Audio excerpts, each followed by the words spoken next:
Assalamualaikum warahmatullahi wabarakatuh. Selamat pagi, salam budi luhur.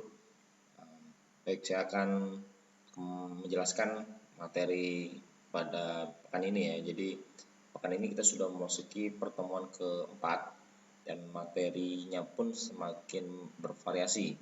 Ini merupakan materi ke-6, ke-7, 8, dan ke-9 ya. Jadi nanti kalian bisa cari atau baca-baca di buku.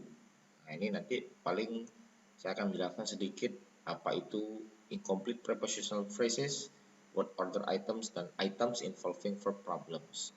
Jadi di sini nanti saya akan sedikit memaparkan materi-materi terkait beberapa materi yang tadi sudah saya sebutkan. Baik, di sini saya akan memulai dengan menjelaskan apa itu incomplete prepositional phrases. Tapi yang paling utama di sini yaitu apa sih itu prepositional phrases. Nah, itu yang sebetulnya menjadi salah satu pokok bahasan ya. Sebenarnya phrases ini sudah pernah saya jelaskan di pertemuan-pertemuan sebelumnya. Ada adjektif, ada noun phrases gitu ya. Dan lain sebagainya. Sebenarnya phrases ini tidak hanya prepositional, ya, variasinya banyak. Nah, apa itu phrases ya? Phrases itu frasa ya. Kalau dalam bahasa Indonesia disebut frasa. Dia bukan kalimat, dia juga bukan satu kata doang. Nah, jadi dia gabungan beberapa kata yang tidak ada predikat atau verbnya di sana ya, yang membentuk sebuah frase gabungan kata tadi. Dan itu disebut phrase. Bisa prepositional, bisa noun phrase, bisa verb phrase, macam-macam. Jadi banyak. Nah, kenapa prepositional phrases? Karena pasti yang namanya prepositional kata depan pasti ada kata depannya di depan. Misalkan kata depan itu atau bahasa Inggris preposition ya. Dalam bahasa Inggris itu ada in, ada at, on, by, dan seterusnya. Jadi banyak sekali variasi-variasi dari preposisi. Nah, kemudian saya juga akan masuk ke sini ya. Prepositional phrases consist of a preposition. Tadi yang saya sudah sebutkan, ada in, ada at, with, until, and so on, for, until, and so on, dan lain sebagainya. Followed by a noun phrase or pronoun. Nah, diikuti oleh noun phrase atau kata ganti pronoun, which is called the prepositional object. Nah, ini disebut prepositional object. Jadi nanti ada variasi-variasinya. Prepositional phrases often describe relationships of time and location among others. Jadi dia menggambarkan hubungan antara waktu dan tempat atau lokasi. Nah, satu sama lain ya. Jadi nanti kita lihat contoh-contohnya.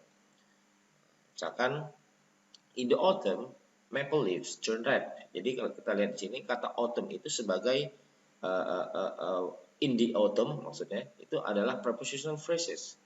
Nah, prepositional phrase-nya mana? In. In itu sebagai preposisi, di autumn ini sebagai kata benda. Seperti yang tadi saya sudah sebutkan noun phrase atau pronoun, nah, maka di sini di autumn. Ya, kemudian preposisinya mana? Di sini ada kata in. Nah, ini yang disebut menjadi prepositional phrases. Kemudian contoh yang kedua pun sama. Beacon Hill is one of the most famous neighborhoods in Boston. Nah, di sini pun ada prepositional phrases. Jadi kalimat ini mengandung prepositional phrases. Kita lihat. Cara pertama yang paling gampang mengidentifikasi prepositional phrases itu yaitu dengan melihat preposisinya yang tadi in, at, with, for, until, so, dan seterusnya. Nah, ini yang pertama kita lihat di sini ada kata in dan kemudian diikuti dengan kata benda yaitu Boston, nama kota. Ini juga disebut prepositional phrases. With luck. Nah, sama with kata depan ya preposisi, luck ini kata bendanya. There won't be any more problems. Dan terakhir, this house was built by. Ini preposisi John's grandfather, ini sebagai kata benda, frase ya, John's grandfather. Jadi kakeknya si John. Rumah ini dibangun oleh kakeknya si John. By John's grandfather itu disebut prepositional phrases. Nah, nanti kita akan melihat ya, apa sih pentingnya mempelajari prepositional phrases dalam soal TOEFL. Nah, nanti kita akan lihat bentuk-bentuk soal, kemudian di sini nanti kita akan lihat juga seperti apa sih model-model soal-soal TOEFL itu gitu ya, yang bentuknya prepositional phrases. Nanti kita akan lihat di sini. Oke, kita kembali dulu ke sini. Nah, sini kita akan masuk ke selanjutnya ya, yaitu masih incomplete prepositional phrases. Nah, di sini ada beberapa catatan ya terkait prepositional phrases yang harus kalian perhatikan dan kalian ingat ya. Yang pertama, dia bilang often prepositional phrases come at the beginning of the sentence. Jadi dia sering datang di awal kalimat. Ini ya, sering datang di awal kalimat. Tapi they may appear in other parts of sentence as well. Tapi mereka juga bisa muncul di bagian manapun di kalimat itu, tengah, akhir mungkin. Nah, yang kedua catatannya yaitu the correct answer for this type of item may be preposition. Jadi jawaban yang betul dari jenis soal ini yaitu mungkin preposisi, objeknya, atau keduanya, as well as other parts of the sentence. Nah, begitu juga dengan bagian-bagian lain dari kalimat. Jadi nanti yang hilang itu bisa jadi preposisinya saja atau noun phrase-nya setelah preposisi itu yang hilang dalam soal TOEFL. Nah, kita harus bisa mengidentifikasi, oh ini bentuk soal prepositional phrases misalkan. Kemudian ada you may see preposition in this text especially before the subject of a sentence. Nah, ini saya pernah menemukan soal seperti ini ya. Jadi biasanya kadang-kadang ya, yang kayak contoh kalimat sebelumnya tadi ada yang with luck tadi, masih ingat ya. Itu dia bisa mendistract kalimat ya, mendistract peserta tes gitu ya, dengan ini maksudnya apa ya gitu. Akibatnya si peserta tes bakal berpikir dan bakal makan waktu lama untuk mengerjakan soal yang bentuknya prepositional phrases. Karena apa? Dia tidak familiar dengan bentuk soal itu. Bentuk soalnya seperti apa? Ya dia bisa di depan, tengah, di belakang tadi. Jadi bentuknya ini tidak menentu gitu ya. Nah, kemudian kita lanjut. Nah, yang keempat di sini ada object of preposition cannot correctly be the subject. Jadi objek preposisi itu tidak boleh atau tidak bisa menjadi subjek kalimat. Contohnya, the autumn is my favorite season. Nah, ini prepositional phrases ya. The autumn is my favorite season. Kalau without a pencil is no way to come to a text. Nah, ini nggak bisa. Karena preposition phrase-nya tidak bisa dijadikan subjek. Misalkan kalau kita mau balik ya my favorite season is in the autumn. Ini kurang ini ya, maaf. Kemudian kalau yang satunya itu dibalik, no way to come to the task without a pencil. Jadi nggak bisa pakai is. Nah, jadi pola-pola seperti ini kadang-kadang kita harus aware, harus sadar bahwa oh ini tidak boleh gitu. Nah, kemudian kita akan masuk ke word order items. Ini materi kedua ya. Jadi tatanan kata. Tapi gini, tatanan kata yang di sini kita bahas fokus di sini yaitu tentang inversi ya nanti. Kita akan lihat ini ada bentuk-bentuknya when negative words listed below are placed at the beginning of clause for emphasis. Nanti kita akan lihat satu contohnya. When the following expression beginning with only occur at the beginning of sentence, nanti ada kata only di depan, itu polanya seperti apa, only if dan seterusnya ya. When the following expression beginning with only occur at the beginning of a sentence. Kemudian ada lagi when clauses beginning with word so plus an adjective or participle occur at the beginning of a sentence. Yang pola-polanya agak berbeda ya. Kemudian when a clauses beginning with expression of place, jadi ekspresi tempat or order occur at the start of a sentence. Baik, kita akan lihat contoh-contohnya seperti apa. Yang pertama itu tadi yaitu ketika kata negatif yang ada di berikut ini ya, dia di awal sebagai clause. Jadi nanti kata-kata not only, not until, not once, at no time dan seterusnya ini dia di awal kalimat. Nah, polanya harus diinversi. Ya, kalau kita pelajari bentuk soal atau bentuk pola yang sederhana itu kan subject verb ya. Nah, ketika subjek itu tidak berada di depan, dia bergeser dan diisi oleh salah satu dari kata-kata yang ada di sini, maka subjek verb itu harus berubah posisi menjadi verb subjek, bukan subjek verb. Menjadi verb subject. Contohnya misalkan gini. Not once was he on time. Karena di sini ada kata not once. Jadi not once ini dia bentuknya negatif, mesti di depan. Kalau bentuknya negatif, ya bisa ditaruh di depan. Nah, tapi konsekuensinya yaitu verb sama subjeknya ini harus dibalik ya, subjek sama verbnya dibalik menjadi verb subject. Nah, verbnya di sini was, ya, kemudian subjeknya di sini he. Contoh lain misalkan seldom. Nah, di sini ada kata seldom ya, maksud negatif. Seldom ini artinya jarang. Dia maksudnya semi negatif. Semi negatif, tapi dia termasuk salah satu kata yang bermakna negatif. Seldom ini bentuknya semi negatif, kemudian have I-nya dibalik ya tadi. Sudah dibalik ini, harusnya kan I have gitu ya. Nah, ini dibalik karena bentuk di awalnya itu yaitu bentuk negatif. Kalau kalimat sederhana atau kalimat umumnya ya I have atau I seldom have heard atau I have seldom heard gitu ya. Nah, ini bisa seperti itu. Cuma variasi soal TOEFL negasi atau negatif itu letaknya di depan. Nah, ini mengecoh. Jadi kalau sudah negatif bentuknya di depan, verb subject, jangan subject verb. Not only sama di company. Ya. Padahal di sini sebetulnya lose ini lost ya. Nah, cuma karena dia harus ada kata kerja sebelum subjek, maka kata kerja bantu did itu dipindahkan ke depan. Ya, lost yang verb 2 rubah kembali menjadi verb 1. Subjeknya mana? Company. Nah, ini kenapa bisa jadi did? Nah, saya tidak bisa jelaskan karena sangat panjang ya. Ini materi simple past tense. Kalau dia bentuknya negatif, did not verb 1. Itu. Nah, apa asal usulnya did? Ya karena asal usulnya dari kata kerja bantu do atau does, verb 2-nya jadi did. Kalau dia present tense, do, does, verb 2-nya past tense, bentuknya did. Nah, ini sangat panjang kalau saya jelaskan.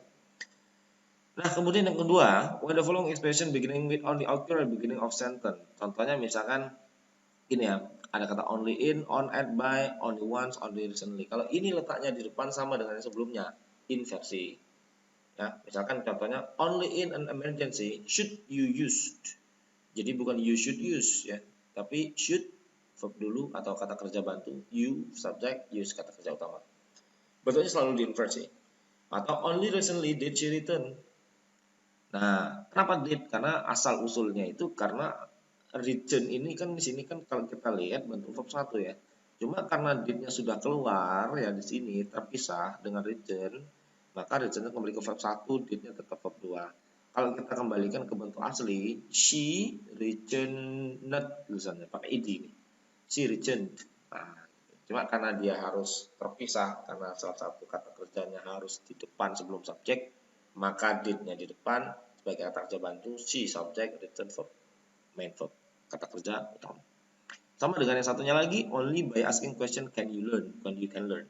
Ingat kalau ada kata only di depan, maka polanya dibalik verb subject. Oke, saya lanjut. Ini yang ketiga, when following expression beginning with only occur at the beginning of a sentence. Contoh, only if, only because, ini mirip dengan yang tadi ya. Kayaknya saya tidak perlu jelaskan.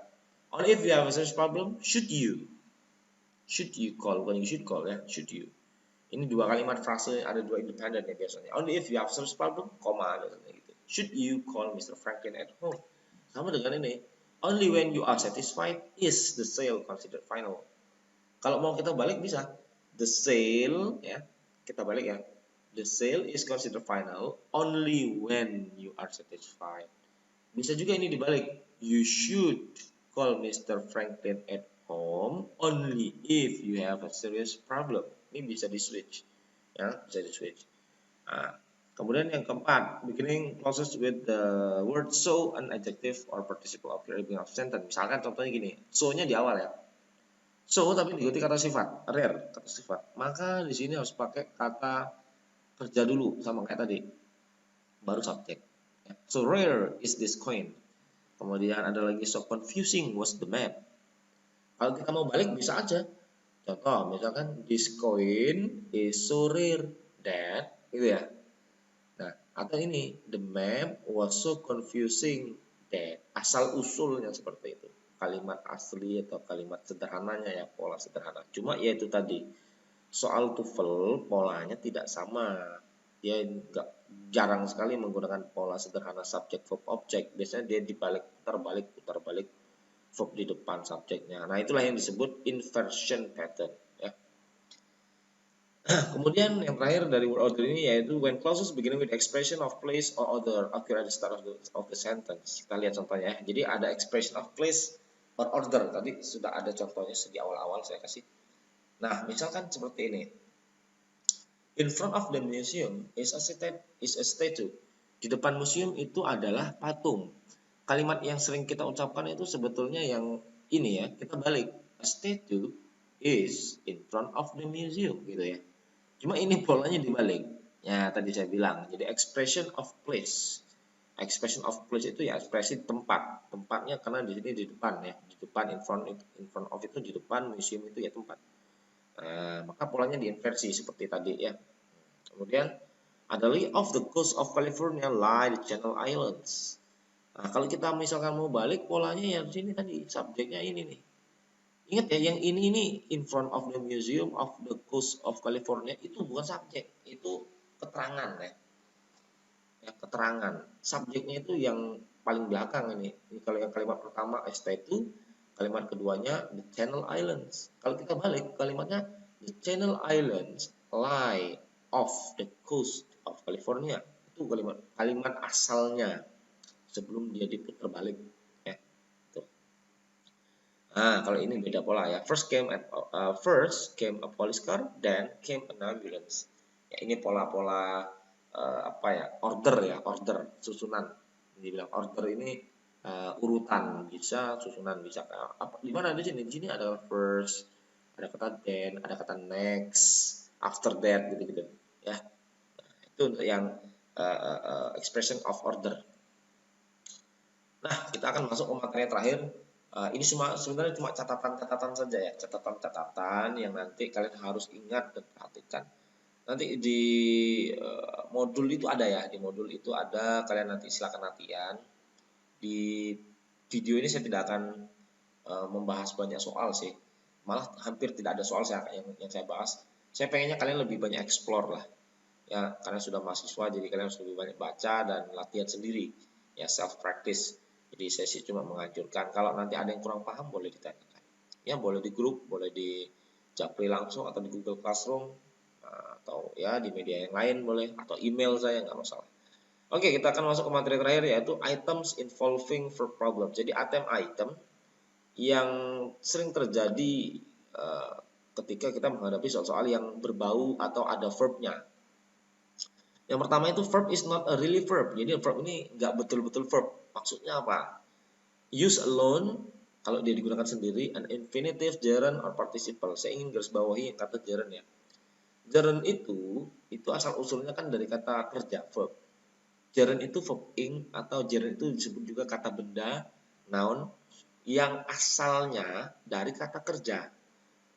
Kata kerja verb 1. Ya. Kemudian dirubah menjadi kata benda. Caranya gimana mengubahnya? Ya ditambahkan ing. Gerund banyak fungsi, bisa subjek, bisa sebagai objek, bisa setelah preposisi, dan setelah kata kerja tertentu. Banyak sekali. Contoh sederhana misalkan gini ya, berenang itu bahasa Inggris swim ya. Kalau kita rubah menjadi gerund jadi swimming, karena kenambahkan ing. Swimming itu, ya dia kalau tidak ada to be di depannya, is swimming, are swimming, itu kalau swimming saja itu disebut gerund. Nah, kalau kita fungsikan swimming ini sebagai subjek, maka kalimatnya seperti ini. Swimming is my hobby. Kalau kita fungsikan sebagai objek ya dibalik aja. My hobby is swimming. Nah, swimming di situ artinya gerund tadi fungsinya sebagai gerund. Dia artinya bukan sedang berenang kegiatannya, tapi itu sebuah hobi yang itu di sana bukan kata kerja ing tapi lebih fungsinya sebagai gerund, bukan sebagai continuous tense ya. My hobby is swimming. Is swimming. Oh, continuous tense. Enggak. Swimming di situ sebagai kata benda. Nah, ini salah satu yang harus kalian ingat. Kemudian, the verb is active but should be passive. Or it is passive but should be active. Ingat, kalimat soal seperti ini sering terjadi. Kalimat yang harusnya aktif jadi pasif, pasif jadi aktif. Bedanya adalah ketika kalimatnya aktif, kalimat aktif itu ya kalimat yang menggunakan ke-12 pola dalam bahasa Inggris. Ke-12 pola itu ya tenses. Contohnya dari past kita sebutkan ya. Past itu pengklasifikasiannya ada past, present, future. Past itu dibagi 4. Simple past, past continuous tense, past perfect tense, past perfect continuous. 4. Kemudian kalau yang present sama, simple present tense, present continuous tense, present perfect tense, present perfect continuous. Future pun sama. Simple future tense, future continuous, future perfect tense, future perfect continuous tense. Artinya ada 12 pola yang ketika kalian temukan di soal, maka pola-pola yang tadi 12 itu artinya dia kalimat aktif pasti. Nah, bagaimana dengan kalimat pasif? Kalimat pasif itu polanya sederhana, pakai to be, Verb 3, to be itu ada banyak, ada 8. Verb 1 to be itu am, is, are, be infinitive, be infinitive ya kalau kita bilang. Kalau verb 2 dari to be itu am, is itu jadi was nanti kalau di verb 2 ya. Are itu jadi were. Nah, verb 3 to be itu ngambil dari be tadi, tambahkan an jadi been. Dan yang terakhir verb ing itu be-nya tambahkan ing. Nah, verb ing itu konsepnya gampang ya. Verb 1 tambahkan ing, be tambahkan ing menjadi being. Nah, itulah beberapa kata kerja to be ya dengan perubahan-perubahannya yang bisa digunakan di pasif ya semuanya. Been bisa digunakan untuk dia bentuk perfect kalau pasif. Being dia digunakan kalau bentuknya continuous dalam kalimat pasif. Ya, was, were bentuk past, am, is, are dalam bentuk present dan lain sebagainya. Banyak sekali. Be-nya itu untuk bentuk future. Misalkan will be. Nah, will be invited misalkan, will be treated dan seterusnya, akan diundang, akan ditraktir misalkan dan lain sebagainya. Ya, kalian saya rasa sudah tahu apa bedanya aktif dan pasif ya kan. Aktif itu me, be, pasif itu ter atau di. Contohnya misalkan gini, saya belajar malam ini, belajar aktif. Tapi kalau saya diajari oleh ibu saya, maka kalimat itu pasif, diajari, saya yang diajari. Ibu saya mengajari saya, itu aktif me. Yang dilihat itu verbnya, predikatnya, bukan subjek objeknya, tapi predikatnya. Jadi kalau predikatnya bermakna di atau ter, ya itu maknanya pasif. Tapi kalau predikatnya itu bermakna me atau be, maka dia bermakna aktif. Dalam bahasa Indonesia itu banyak ya, saya kurang paham. Cuma memang kalimat aktif pasif itu bisa kita lihat dari bentuk kalimatnya. Kalau dalam bahasa Inggris kita bisa lihat dari polanya tadi. Kalau pasif to be verb 3, kalau aktif ya 12 pola dalam bahasa Inggris. Oke, kemudian the verb does not agree with its subject. Nah, ini sering terjadi. Maksudnya gini, kalau subjeknya plural, ya subjeknya plural, ya verbnya harus plural. Kalau subjeknya singular, ya verbnya harus singular. Contohnya, ini kita pakai to be yang paling gampang sekali ya. The cat, kucingnya satu ya. The cat is. Nah, kenapa is? Karena dia is itu digunakan untuk singular subject atau subjeknya yang tunggal. Tapi kalau saya ganti the cats-nya banyak. Nah, kita nggak tahu pokoknya ada berapa cats-nya banyak. Is yang tadi itu nggak bisa dipakai karena is tadi digunakan untuk singular subject. Harusnya kalau the cats itu sudah banyak, lebih dari satu, is-nya itu pun berubah menjadi are. Nah, the cats are misalkan seperti itu. Kemudian kalau kata kerja present ya, kalau kata kerja present itu present tense ya, simple present tense itu kan ada dua, ada yang verb satunya verb satu aja, ada yang verb satunya ses akhiran. Nah, bedanya gini, kalau dia are you Debbie, maka pakainya verb satu. Kalau dia subjeknya he she it, maka verb satunya ses. Contoh misalkan he goes. Dia nggak bisa he go gitu, nggak bisa. Kalau dia bentuknya simple present tense harus seperti itu. Itu yang disebut singular subject, singular verb. Kalau dia plural subject, plural verb. Jadi menyesuaikan dengan subjeknya, bukan verb yang menyesuaikan, bukan subjek yang menyesuaikan verb, tapi verb yang menyesuaikan subjek.